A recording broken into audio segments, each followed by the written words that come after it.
Hello and good afternoon.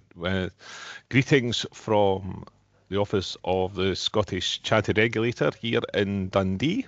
My name's John Fellows. I am OSCR's Senior Manager for Digital and Communications, and I'll be hosting today's Ask OSCR event that we are holding during Trustees Week. Just to say thank you very much to everyone for signing up to this event and asking your questions of OSCR in advance when you signed up. As I said at the very start, we have over 300 people who have signed up. We have almost 200 people have joined us just now, and we have over 50 questions that have been asked in advance of this 1 hour session. So how we're going to answer the questions is we've taken some time to split them into general headings and general areas to cover, and I brought along with me today a range of OSCR experts from different parts of the organisation to come and answer your questions. So without any further ado then, I'd like to kick off by introducing my colleague Alex Wright, OSCR's Head of Regulation, to set the scene for today and tell you what's coming next. Alex. Much, John. I hope everyone can see and hear me now. I'm delighted to welcome you all to today's webinar. I'm very excited to be joining you as the new Head of Regulation and Improvement here at OSCR. This webinar is being held in celebration and recognition of which we are now in the middle of. And that's a really important time to be recognizing and thanking the over 160,000 trustees across Scotland who give their time, energy, and expertise to support charitable causes, as well as to engage with charities, intermediary bodies, and other organizations that support the charitable sector, many of whom you will be representing on this call today. So I believe this week is not only a chance for that kind of celebration and recognition, but also to really specifically have an opportunity to reflect on the vital role that those trustees do play in upholding public trust and ensuring that charities are well run, transparent, and providing that public benefit that we all know that charities provide to everyone across Scotland. And at OSCR, we are really proud to play a role in that, to support trustees in their journey, whether they are just have years and years of experience. So thank you to those trustees who are on the call today as well. Now, being relatively new to the post myself, I'm excited to hear what our OSCR experts have to say. I will be learning right alongside you, and I'm very appreciative of the questions that were submitted in advance, as John said, and definitely intend to kick off learning journey here as well. So thank you again for joining us, and thank you for all that you do to either volunteer with, work in, or otherwise support Scotland's really vibrant third sector. So thanks very much, John, for the opportunity to welcome everyone. Back over to you. Thanks very much, Alex. Now, as many of you will know, in 2023, the Scottish Parliament passed some new legislation that impacts the powers that OSCR has and the responsibilities that charities and trustees have. And so to update us, so before we started, to update us all on what OSCR's been doing and how the law has been changing over the past few months and what other changes we can expect to see in the coming few months, I'd like to introduce Claire Morrison, who is OSCR's Senior Manager for Policy and Engagement, to give us a quick 5 minutes about the changes in charity law. Claire. Thanks, John. I'm just going to share my screen. Can everyone see that okay? Yes, we can. Okay, that's great. So I'm just going to give a quick overview of who OSCR is and the roles of charity trustees. So OSCR is the independent regulator and registrar for Scotland's 25,000 charities. All charities in Scotland must be registered with OSCR and must provide information to OSCR every year. We work with charities, stakeholders and the public to ensure that charities are well run, transparent and delivering public benefit. In order to be registered with OSCR, a body must meet the charity test, and this means that it must have charitable purposes and be undertaking activities in furtherance of these purposes. So it must be undertaking public benefit. So what is a charity trustee? Charity trustees are the people who have the overall control and management of a charity. They're responsible for the charity's governance, strategy, and making sure it's well run and focused on its charitable purposes. Trustees are the backbone of every charity. They make the key decisions and they're ultimately accountable for the charity's success and for the charity's compliance with OSCR.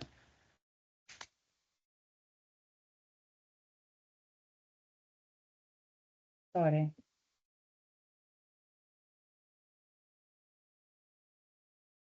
So let's look at the key duties of a charity trustee. So a charity trustee must act in the interests of the charity. And this means putting the charity's interests first and operating in line with its purposes. You must act with care and diligence and act as if you are managing the affairs of someone else, making careful and informed decisions. You must manage any conflicts of interest between the charity and those who appoint the charity trustees. And you must comply with the law. So this includes keeping charity details up to date, reporting changes to OSCR, maintaining proper financial records, and providing information to the public as requested. And as John said, there's been some recent changes in charity law, which means that OSCR have started collecting more detailed information about charity trustees. And this information will help OSCR to better understand the sector we regulate and ensure that we can provide more targeted support and guidance as needed. And it will also allow us to use our powers more effectively when appropriate. So starting in early 2026, we will be publishing information of all charity trustees on our register. The information that we will be publishing is the first and last name only, but we will be collecting quite a lot of information which we will use internally. So this will include the name, home address, email address, telephone number, date of birth and date of appointment. So this matters to OSCR because trustees play a crucial role in making sure charities are well governed, legally compliant and delivering benefit to public. So by understanding their responsibilities and having this information, we can ensure that we maintain a strong, trusted charity sector in Scotland. So that is a quick overview of OSCR and the role of charity trustees. And as John said, the easiest way to keep up to date is to sign up to the OSCR Reporter newsletter, but also follow our social media channels and ensure that you regularly check in our website to ensure that any news is updated. And thank you. I'll pass back to John now. Okay, thanks very much, Claire. So we've divided the questions that we've got in front of us into 5 different sections that we can go through in the next 49 minutes or so. And so Claire is going to have responsibility for answering the first lot of questions on mostly related to new trustee information requirements and changes under the 23 Act. So in the first question in there was from Phil at Murray Wastebusters, which was, what new information does OSCR need from charity trustees? Yes, so the information that we need from charity trustees is the first and last name of the trustees, their home address and telephone number, an email address for the trustee, date of birth, and the date of appointment as a charity trustee. And the information must be entered into OSCR Online. So you go into OSCR Online, into the Manage Charities section of the dashboard, and the registered users of the charity can then log in and enter this information. Smashing. What information will we publish on the Scottish Charity Register in relation to the trustees? I think this was on your last slide. It was, but just to go over it again, the only information that we will publish is the first and last name of charity trustees. So there has been a bit of misunderstanding in the sector that we're going to publish more of the information that we receive, but it is just the first and last name of any charity trustees. So none of the information around addresses and email addresses. That's smashing. And the charities, can charities do this themselves, or do they need their accountant or the other person sign off accounts to submit this information for them? So the way it will work is that the registered users with OSCR Online will go in and enter the information. So a charity can have up to 3 users who can access OSCR Online, and we would always recommend that charities have at least 2 users for contingency purposes so that there's always access available. The charity users then go in and enter this information on behalf of all the charity trustees. It may be that the accountant is one of the charity users, that's often the case, so that they can upload accounts, but there will be also probably another user as well to enter that information. Smashing. And one of the questions we had from a church organisation, a religious organisation, was for trustee addresses, can they use the office address, or does it need to be a trustee's individual home address what they upload? So we do need the home address for the charity trustee, and this is because we need to be able to contact the charity trustee independently from the charity. So there may be circumstances that they've ceased to be a charity trustee and we still need to contact them, or the charity stops operating and we need to get in touch. So it does need to be a home address in those circumstances. I think it's important to note in these circumstances as well that while OSCR will collect this information for our use, we won't be publishing addresses or contact details on the website when that happens in the new year. Is there a template that board members could complete and sign in order to make them aware of what information will be held on OSCR's site? There's no specific template that details the information which will be held on OSCR's site, but there is guidance that you could direct the board members to. And what there is also is a charity trustee declaration form, and that might be a useful way to collect all the charity trustee information. So that is a form which trustees complete and enter all the information about themselves. It also has all the disqualification criteria on it, so it's a really useful way to collate that trustee information for the person who's submitting that. Thank you very much. And so trustees are viable parts of an organisation, but sometimes trustees aren't trustees anymore. So the question here from Susan, an arts charity in Pennycook, that she intends to step down from the board next year at the AGM. What would she and others need to do when they cease to be a charity trustee? So when you resign as a charity trustee, there's an option to add a date of cessation against the charity trustee record. So the charity user would go in to the edit function and just put in that date of resignation and just a little note to say that the person has resigned. And at that point, they will move over from being a current trustee to a former trustee, and the published information will be removed from our website. They will no longer be published on our website, and we will hold the former trustee information for 2 years in line with our data retention practices. That's smashing. And I think you've already covered a little bit of this, but what will we use? We're collecting all this information. It's quite a lot of detail. What will we actually use it for? When would we contact a charity trustee? So we will use this data actually for some part of the reason is just so we've got a better knowledge of the sector we regulate. So at the moment, we've got some information about charity trustees, but not extensive information. So this will allow us to much better understand the demographics of the sector we regulate, who the charity trustees are, how many of them there are, sort of what age group they fall into, etc. And that will be used to inform our guidance and our sector engagement. It will also allow us to contact trustees directly with engagement and guidance, but also in inquiry cases, we may need to contact trustees directly. The information that's displayed on the register, so the first and last name of charity trustees, will just allow the members of the public just to better understand who's running the charities, and that helps to aid transparency and public confidence in those charities.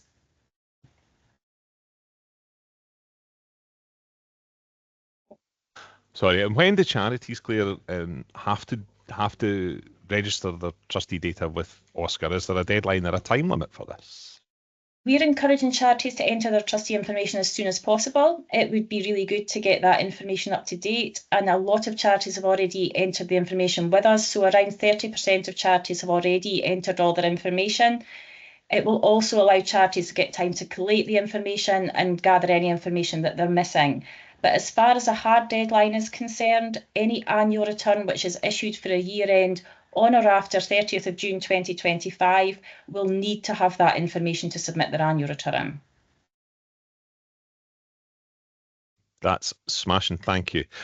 And finally for you, Claire, a more general question, not specifically about these changes, but one of the things that we ask charities to do is to display their charity information, registration information on their public platforms. So it would definitely on your website or other things. What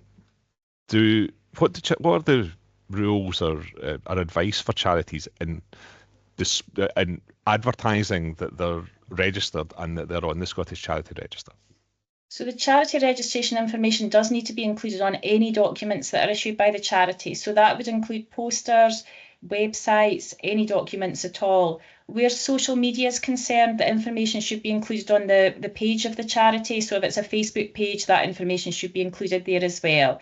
And I think the question asked if it would need to be on specific posts. It wouldn't need to be shown on every single post, but just on the about page of the charity would be sufficient. That's absolutely smashing. Look, Claire, thank you very much for your time today and going through all those questions so quickly.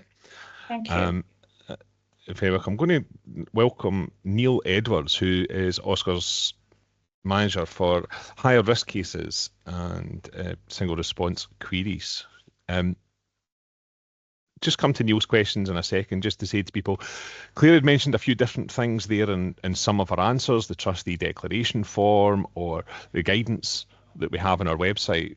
Gillian from the OSCR team has been updating the chat with some links to some of these documents as well, so it might be a good idea when you're listening away to keep an eye on the chat, and you can connect directly into or we can reference the things that we're talking about there for you. At the same time, I can see already on the chat, on the question and answer tab, 1, 2, 3, 4, 5, 6, 7, 8 questions already. We're going to go through as many of those as we can during the meeting today, and if we can't answer them, we don't have time to do that as part of the meeting, we will come back to them at the end. But the ones, let's get back on with answering the questions that we already have about charitable status and about constitutions. Neil, the first question I have here is from someone who has started a new group and that has that's doing some good in its own community, and they are thinking of moving it to become a charity. What are the advantages and disadvantages of this, and would OSCR be able to help individuals and organisations like this that are starting off in their charity journey? Thanks for that, John. Well, we can't really help you choose. We can signpost you to a few things to look at in terms of helping you come to your own sort of decision on this. So the first area to look at would be on our website. There's various pages on called Becoming a Charity.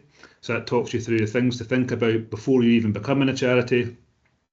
It also goes into different legal forms that a charity could take. So another document you might want to look at is what's called our legal forms fact sheet, which goes into detail about the different legal forms that a charity can take and some of the differences between that. You may also want to contact your local third sector interface. I think it was Colessi, it'll be, that might be Fife Voluntary Action. Some potential disadvantages, which may be touched on in other questions and things that we hear from the sector. You might have difficulty or it might be hard to recruit charity trustees. If you are a charity, you also have to produce accounts and do an annual return and upload them to OSCR online. So that's potential extra administrative duties you may not have if you're not a charity. You might have some potential things to think about uploading trustee details that Claire's just talked about. Not all trustees might not be happy with that. Or you may find that it's more difficult potentially opening a bank account for a charity if you've even got a bank account at the moment.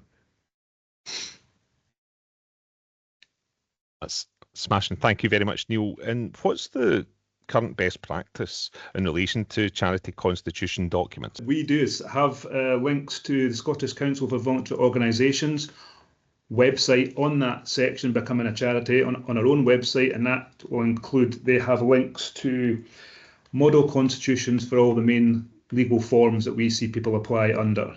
So that, in effect, although it's not a best practice, it is a constitution that we have seen, and a high percentage of applications will use the model documents available on the SCVO website. I was in a meeting last week here, and I think the feedback I got about that question was that there was if organisations, new organisations that are becoming charities have adopt a standard constitution or a model constitution with someone like SCVO or through their TSI or others, it's far more likely to be approved quickly and to be approved at all. And if you start, the more changes and bespoke things that are in there, the longer it will take to assess, and the more risks there are for charities in there as well. But some charities aren't the same thing all the time, and they want to make changes. So one of the questions we have is, can we make changes or updates to our constitution? And if we did, how would we inform OSCR? And in fact, I think I've seen a similar question just appear in the chat. Yeah. So, I mean, I would signpost you back to your constitution. Most constitutions will have an amendment clause, especially if your constitution is quite modern, or if you are a scale, for instance. So, if basically the rules are, if you're amending your charity name or the charity purposes in the constitution, you're required to apply for OSCR's consent. The application form is on our website under making changes.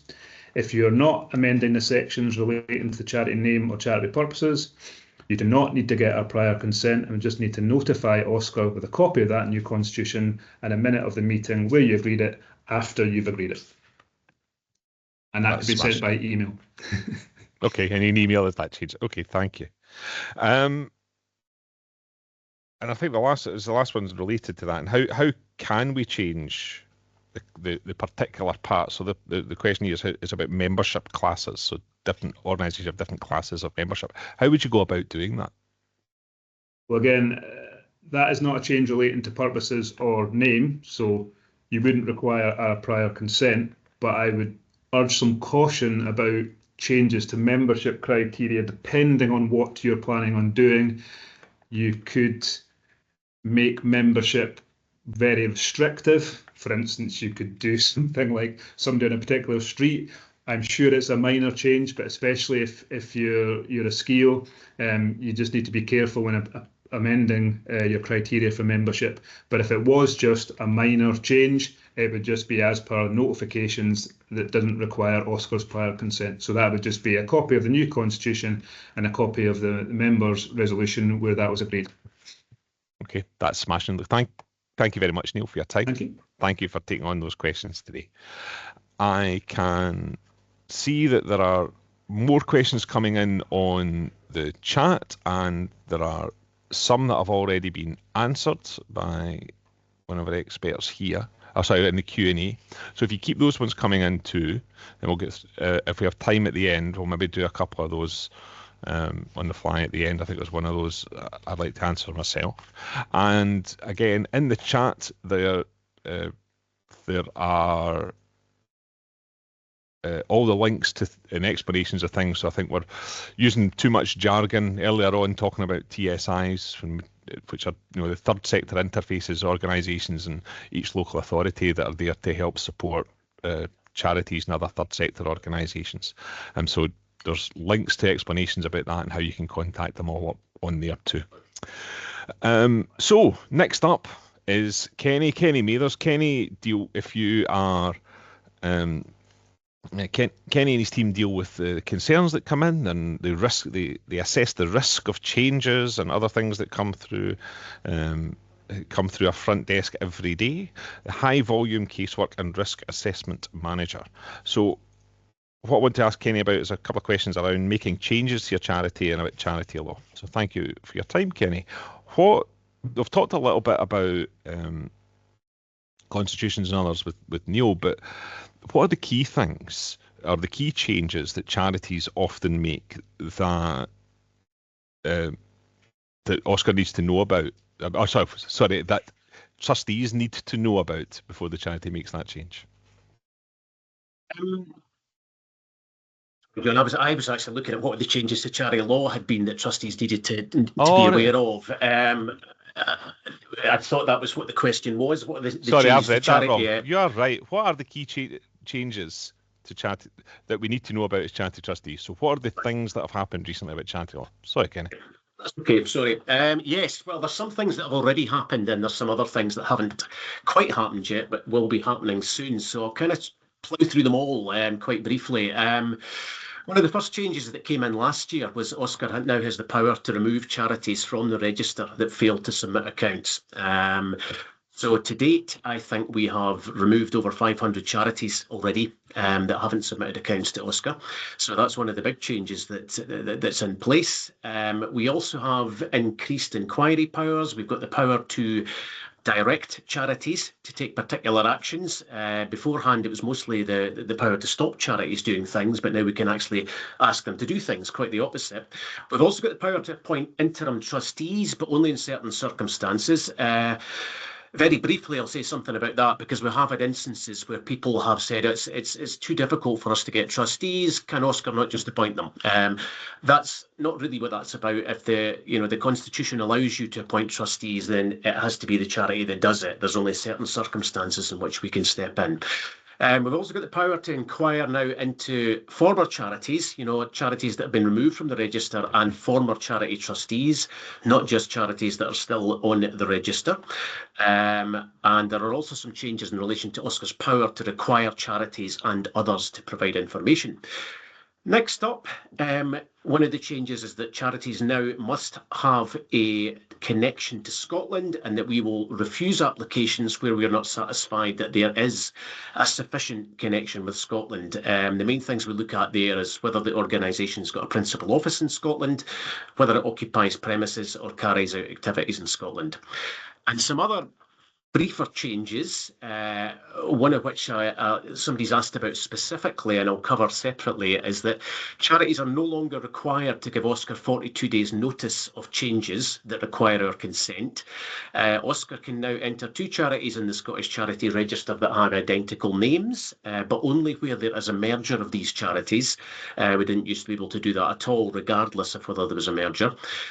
We also now need to consider whether the working name of a charity, if it has a working name or a known as name, if it is objectionable. Previously, the legislation only applied to the legal name. Also, since the 30th of June this year, OSCR has kept a record of mergers. This register contains information about charities that have merged with another charity, and this is to help ensure that legacy funds left in wills for the original transferring charity can be passed to the recipient charity. From 1st of October 2024, we have provided a publicly searchable record of individuals who've been permanently disqualified by the courts from being a trustee, so that charities can carry out their own due diligence on prospective new trustees. The rules on charities paying trustees or a person connected to them under a contract of employment have also been tightened up. The things that haven't come in yet, we'll cover quickly. Well, you've heard about the publishing trustee details. So that's something that Claire's mentioned, and that will be happening from next year. We will publish the names of trustees. Also, from early 2026, the annual reports and accounts from every Scottish charity will appear next to their entry on the Scottish Charity Register. And one final change relates to automatic disqualification of trustees. The legislation now extends disqualification to include convictions for terrorism, money laundering, bribery, and perverting the course of justice. And also, the criteria for disqualification also extends to people who are undertaking a senior management function for a charity. So that's it. That's a brief run through of the changes to the legislation. Well, I work for OSCR. I deal with charity all the time. I got most of that, Kenny, so thank you. It was a very quick run through, but what I would say to those of you that want to have a reference, we'll obviously be publishing this video and there'll be a transcript and other things available after the call. But Gillian McDonald's posted a link to a page on our website that sets out all of these changes and the timeline for the changes over the last year and the ones that are still to come on OSCR's website. The best way, as always, to keep up to date with all these changes is to sign up to the OSCR Reporter newsletter. And that way, once a month, you'll receive all the updates from OSCR that will detail the changes in the law, the changes in trustees, or any information that we think that trustees and charities need to know about today. Thank you. So thank you very much for all of that. Is there the last couple of questions I've got here for you, Kenny? I'm going to try and get the question right this time. Is hopefully a bit more straightforward. How long will it take? So you've got all these. So OSCR's got all this. So every day we receive applications, we receive consents, we have accounts to process, we have people on the phone asking for information. So how long will it actually take to register a change of name for a charity? It depends on various things. For starters, you need to give us notice. You need to apply for consent to change the name. So we have in the legislation 28 days given to us to make that decision. So if you're thinking of changing the name, you would probably want to make sure that you don't propose to change it within 28 days of making your application, because that's how long we have to look at the decision. But even when we've consented, you then, as charity trustees, need to make the change. We're just given permission, if you like. So the trustees then will have to go and hold a meeting. For example, if your constitution says that to make changes you have to have a members' meeting or a special general meeting, you then need to call that. You need to implement the name change or agree the name change at that meeting, and you then need to notify OSCR of that. And it's only at that stage that we would update the register. And depending on what type of legal form you are, if you're a charitable company, for example, you also need to lodge the change with Companies House. So how long would all that take? I mean, I think, to be honest with you, you're probably looking at how long does it take to register the name change? Registering the name change is the easy bit. It's applying for consent beforehand and then holding your own meetings and things like that that's going to take time. So probably, you're going to need about 6 to 8 weeks to do everything that you need to do if you're changing your name. That's smashing. And as we talked about earlier on with Neil and others, if you've got a bespoke constitution or other thing that might take longer, and if you've got a standard form and other things that might take a bit shorter. So the last question I have for you, Kenny, is sometimes charities stop working and look to wind up. So what can a management committee do with funds if they've decided to dissolve the group or the organisation? In terms of what they can do, I can tell you what they must do. What they must do is what the Constitution says. So almost all charities will have a section in the Constitution that sets out how any remaining assets have to be distributed at the dissolution stage. And most commonly, that will say something along the lines of that the assets must go to another charity with similar purposes. And if that's what your dissolution clause says, that's what you have to do. If it says the assets have to go to another charity with similar purposes, you can't just give it to any charity. You have to nominate a charity that does have similar purposes. And you also need to apply to OSCR for consent to wind up. And when you apply for consent, the thing that we need to check before we make our decision is whether or not the proposal is exactly what your constitution says. So if we ever refuse a charity consent to wind up, it's generally speaking because the proposal is not what the Constitution allows, and we can't approve an action that your own Constitution doesn't allow you to take. Smashing. Hope that covers that. No, it does. Thank you very much. So it's a unique situation for most charities. Look, thank you very much, Kenny, for your time and for answering my questions. And I'm going to turn now to Mary Togie, who is OSCR's higher risk cases manager. Mary deals with the difficult stuff, mostly. But today I'm looking through the list of questions I have for you in front of me, Mary, and there's a couple of these that have already been answered by other people. So I think I've only got one for you. You're getting off lightly. It's from a charity support people with dementia in Edinburgh. We are a small charity. We are seeking external HR support, and I would welcome some advice on this. Do you have any advice for that charity or others in the situation? Yes, absolutely. So it's great there are charities out there thinking about HR help, and particularly small ones, because regardless of the size of your charity, all charity trustees have a legal responsibility to comply with employment law, health and safety regulations, and safeguarding requirements. So if a charity doesn't have in-house HR expertise, either in the form of an HR employee or a trustee with HR experience, they'll often look to outsource HR functions to a specialist company. And if your charity does decide to do this, we would suggest thinking about and being clear from the outset about the services you need, as many firms will offer different packages depending on your requirements. We would also strongly suggest that if possible, you get personal recommendations for the particular service provider you're looking at before engaging them. And charities might also want to consider SCVO for HR support. They offer a bespoke advice service via their HR service subscription, And while that's subject to a fee, it is available to both SCVO members and non-members. But if you're simply looking for some templates or general guidance, there's lots of free resources out there from the likes of SCVO, ACAS and your local TSIs. That's smashing. Thank you very much, Mary, for your time today. That's all the questions I have for you, which gives you more time, I suppose, to go off and help to answer some of the questions that are in the Q&A and on the chat. So I'm looking through that just now, and I can see that most of the questions, if you've still got a question or you want to ask a follow-up to something that's been answered already by one of our experts, put it in the Q&A section. It's the second box on the top of your screen, and someone will endeavour to answer it before the end of today. And we'll try and do a collation of these after the event and publish them as a kind of Q&A on our website. So we'll get a public record of all of this stuff too. I can also see that in the chat, there's some questions in there and staff are going through those too, but where people have been asking for a link to particular guidance or to things that we've referenced in the chat.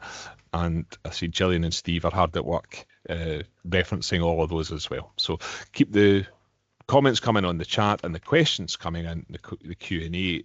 The last set of questions that have been submitted in advance are going to Laura Anderson, who is our Senior Manager for Higher Risk Cases and Quality Assurance. She deals with the really difficult cases.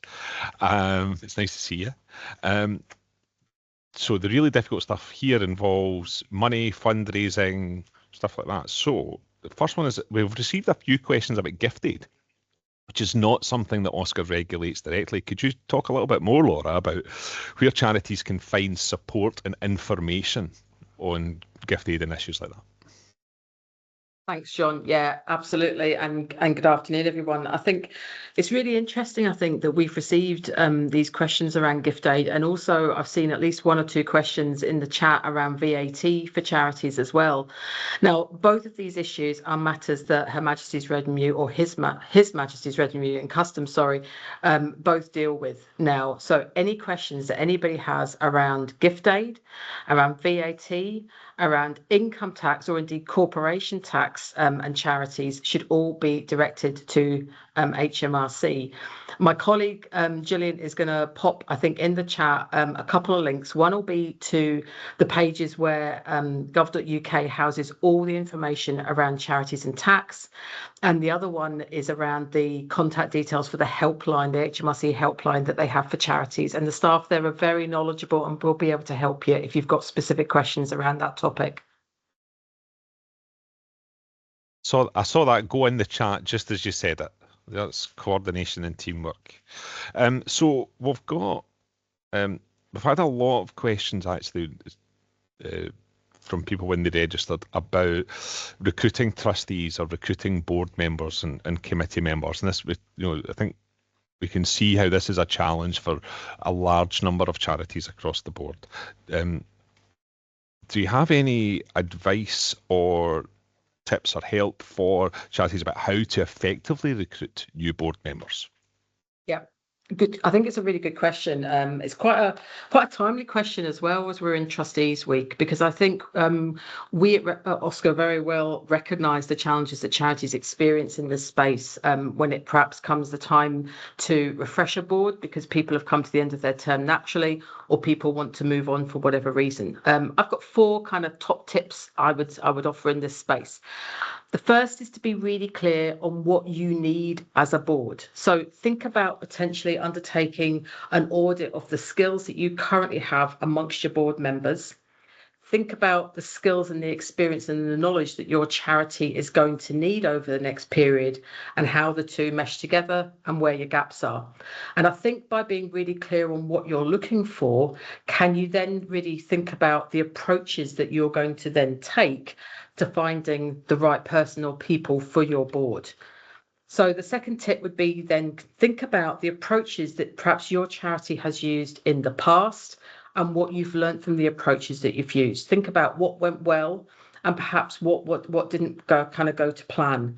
So if perhaps you used very targeted method of recruitment, or it involved speaking to people that you perhaps already worked with before, or your friends or your family, and how that worked for you, think about then other options going forward. The third tip would be, I would say, open recruitment is always advantageous for charities. It can give you access to people that you might not have thought about approaching directly. And it can also help you to raise awareness of your charity and the fantastic work that your charity does. So I think it's always advantageous. Fourthly, I would say, think about what the experience is going to be like for any new trustee that you bring in. How are you going to help them to feel welcomed and supported in undertaking their role? Being very clear about the support that you can offer to a new charity trustee potentially will encourage more people to take on that role in your organisation, and to be able to perform that role to the best of their ability to provide maximum value to your charity. So think about the induction processes that you have in place, and also maybe for people that perhaps might be undertaking their first charity trustee role, think maybe about mentoring. How are you going to help to support that person, not only for their first meeting, but maybe more meetings as well, so that, again, they can give their best to you for your charity. Thank you very much. A couple of questions here about trying to find particular types of trustee or trustees that have got particular sorts of experience and background. The question here is, the board of a small charity struggles to find new trustees to diversify our profile. So, for example, individuals with HR experience. How best can charities fill these sorts of gaps in their board? Okay, so a couple of points here I would say. The first is, be really clear on what your charity needs. So sometimes I think where charities might have an idea that they need, for instance, HR experience as part of their board makeup, is that something that you actually need your board to deliver? Or is it something that you could obtain for your charity in a different way? So, for example, is it something that your charity can engage professional advice on? Is it the case that actually your charity needs to have someone employed, perhaps on a part-time basis, to provide HR support? Or is it really something that your board need to deliver on? So be clear on what it is you need and why maybe you need it on your board, and whether it can come from somewhere else. If you do think it needs to come from your board, think about logically where you could go for that kind of advice. So an obvious example I would say would be, if you're perhaps thinking about you need more finance experience on your board, well, there's plenty of organisations and businesses out there that do finance for a living. Think about approaching them. Many businesses nowadays, for example, provide social time for their employees, or volunteer time for their employees to go out and support voluntary organisations. Could there be someone like that perhaps in your local area that perhaps you could tap into and say, could we perhaps have one of your members of staff to be a charity trustee? We think that they would have the right skills and the right fit for our organisation. See what kind of response you get. So I would say think out the box a little bit sometimes. So that's smashing. I know that, well, as a civil servant, that all civil servants in Scotland have some are eligible for claiming time to do voluntary activities, and being a trustee would be part of that too, I suppose. So there's a wide variety of organisations that would support it in that way. What I have just put in the chat, Laura, because I am multitasking, is tomorrow at 11 o'clock, OSCR's running an event with Third Sector Labs in Scotland about digital trustees. So if your organisation are interested in having recruiting people to your board with background in digital technology or IT or other things, then there's an event tomorrow. You can sign up in the link in the chat, and you can find out more about that programme and how it might help organisations like the ones that have joined us today. So I know that there's that, and I know that there are a range of other sort of targeted campaigns as well by other organisations to find charities for trustees and to help you recruit too. So thank you. Right, couple more questions. We're doing quite well. How best can a charity go about accepting donations in a way that complies with bank money laundering regulations, Laura? That's a really interesting question, and I would say it's quite tricky to give a generalized answer to this, John.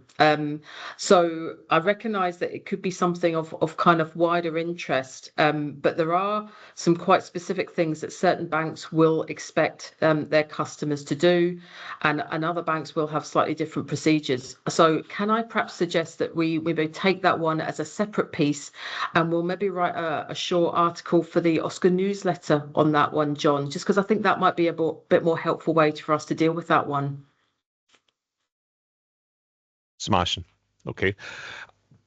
Thank you, Laura. Now, what are OSCR's current priorities for charity governance and trustee accountability? So, what's the best way to document the decisions that trustees make to show transparency and compliance with the law?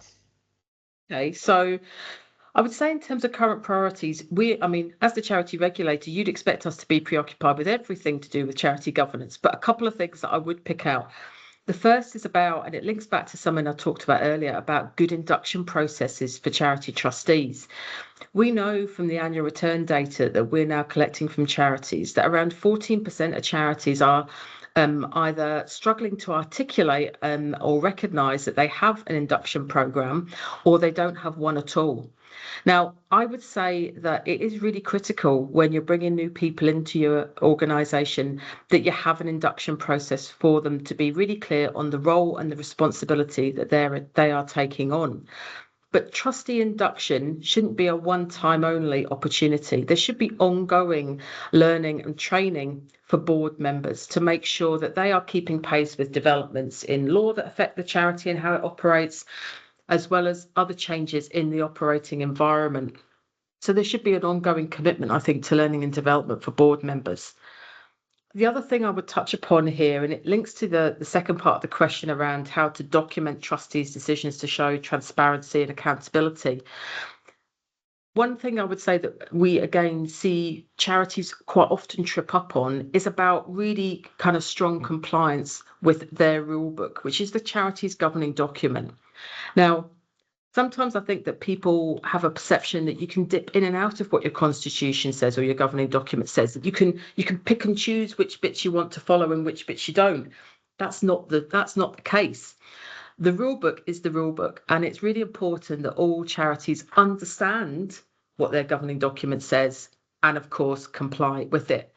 It's really important, therefore, to be able to document the decisions that you make as a board really clearly, in line with the requirements of that governing document, and to make sure that when you are making decisions, you are again falling in line with the requirements of your governing document.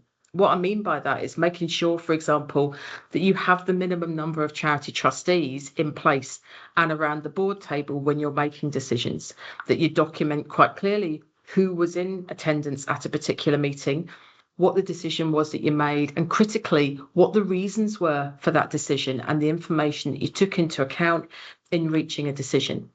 That latter part, the information you took into account when you were making a decision, that can be really important and really powerful if at a later point you have to come back to revisit that decision, perhaps because the circumstances have changed and you need to perhaps consider that matter afresh. So I think really being very clear and very detailed as much as you can be in documenting decisions that you've made and, as I say, the reasons for them. Yeah, that's smashing. Thank you. And our last question today is, that was sent in advance, is on about the public benefit that we know that charities offer. So how charities exist to provide benefit to other people. But the question is, how can we effectively evidence public benefit and community impact in our annual returns and our annual reports? Are we planning to introduce new online tools or reporting templates for charities? So that's a fantastic question, and it gives me the opportunity to talk about my most favourite thing to talk about in terms of charity regulation, which is about good narrative reporting by charities. Now, This is when we talk about the trustees' annual report, and that's something that every charity has to provide as part of its annual document, its annual accounts document. There has to be a trustees' annual report, and that's the same whether you're doing receipts and payments accounts or whether you're doing accrued accounts in line with the charity statement of recommended practice. The requirements are a bit different depending on the form of accounts that you're doing, but fundamentally, there are 5 things that I would say that a good trustees annual report should always cover. The first of that is why the charity was set up. Be clear as to what the purposes of the charity are and why it's set up. Who is it then designed to help? That's the second one. So why it was set up, who does the charity actually help? Who are its beneficiaries? The third thing is, what did you actually do during the year? As a charity, what were your activities? So what were your outputs? The fourth element then flows from that. What was achieved? What were your outcomes? And then lastly, that leads quite naturally on to saying, what difference did you make as a charity? And that's your impact. Quite often, I think in the charity land, we talk about impact reporting and people think it's some big, complicated, almost mythical thing that nobody ever could really achieve in a really useful fashion. I would say actually it's quite straightforward if you follow that kind of simple model, and it should hopefully be quite logical. Often being able to tell the story of the charity in your own words and in language that your users of your trustees annual report are going to tune into and understand, that can be a really important and powerful way to communicate in the best way possible.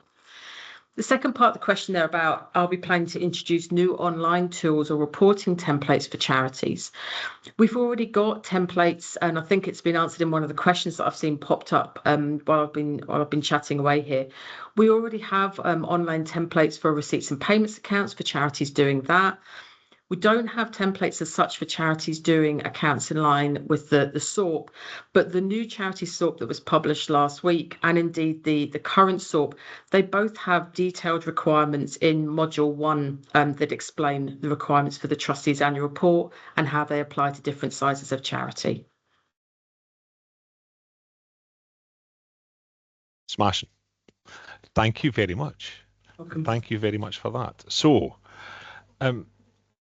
everyone, 201 people on the call, we have answered as many of the questions we received in advance with one of our experts as we can, I think, at this time.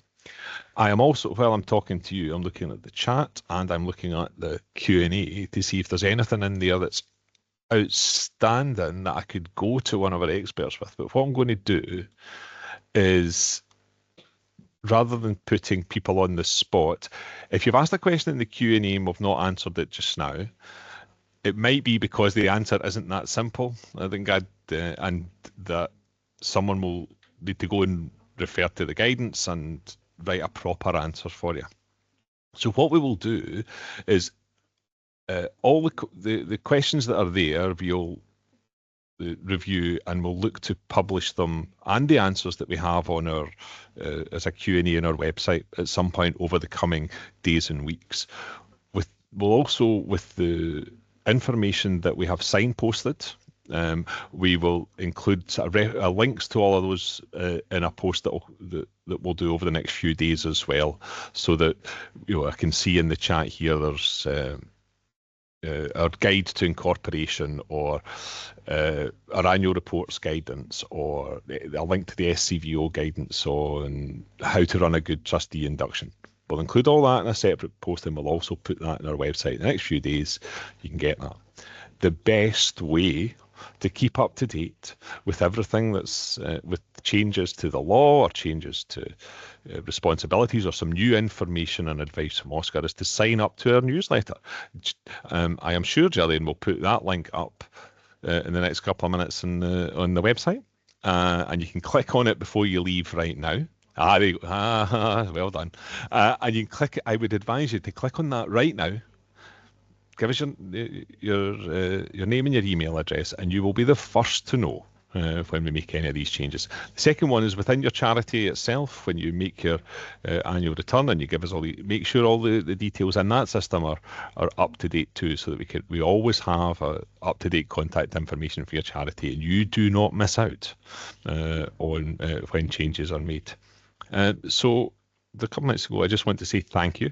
I want to say thank you to so many of you for registering, asking questions and putting us to the test today. I hope we've answered as many of them we can. We absolutely recognise the significant, the substantial contribution that charities, their trustees, their volunteers and their staff make to all of our communities every day, every week and every year. And it is a privilege to be able to serve you by having the Scottish Charity Register.